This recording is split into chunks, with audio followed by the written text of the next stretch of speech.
Si toi aussi tu as une grande VO2 max en course à pied et que tu as une bonne capacité à haute intensité mais que tu as de la peine à courir en zone 2, cette vidéo est pour toi. Dans cette vidéo, on va parler du contexte où une personne aurait une capacité à haute intensité, une VO2 max élevée, mais qui aurait beaucoup de peine à courir en zone 2 sans avoir une dérive cardiaque importante. On va parler des options que tu as pour optimiser tes entraînements de zone 2 pour te permettre à terme de t'entraîner en zone 2 en courant sans marcher nécessairement. Et je vais te donner une petite astuce également pour complémenter tes entraînements de course à pied qui peut être extrêmement intéressante. Mais commençons d'abord par parler de ce cas de figure où une personne aurait une VO2 max élevée mais l'incapacité de courir à basse intensité. C'est quelque chose que je vois assez souvent, des gens qui sont habitués d'entrée de jeu à courir à haute intensité mais qui manquent d'économie et d'aisance à basse intensité et qui sont obligés de marcher pour une partie de leur zone 2. Alors déjà, je pense qu'il n'y a rien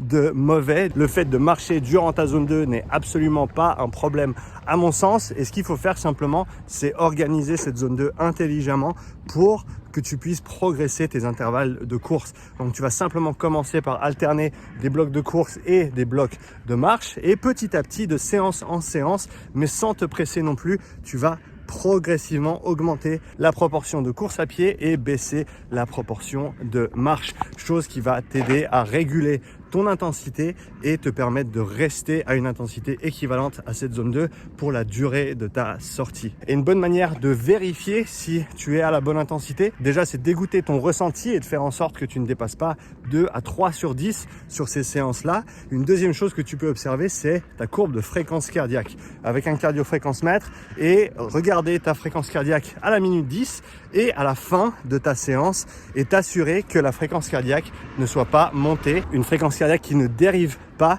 c'est une quasi garantie que l'on s'est trouvé à la bonne intensité pour une séance d'endurance fondamentale durant la sortie. Maintenant, je t'ai parlé d'une alternative potentielle à cette alternance marche et course à pied pour ta zone 2 et cette option supplémentaire, ça va être le cross-training et notamment en vélo. Si tu débutes encore en course à pied, que tu fais peut-être 2 séances, peut-être 3 dans la semaine, mais que tu as de la peine avec cette basse intensité, fais ces exercices que je viens de te mentionner, mais ajoute également des séances d'entraînement en vélo à basse intensité qui vont te permettre de développer cette économie, développer cette capacité à basse intensité et on a un transfert intéressant entre ce travail à basse intensité sur vélo et le travail à basse intensité en course à pied également. Donc tu sais ce qu'il te reste à faire et si tu veux en apprendre un petit peu plus sur la zone 2, je t'ai préparé une présentation spéciale sur le sujet. N'hésite pas à cliquer sur la vidéo pour y accéder directement.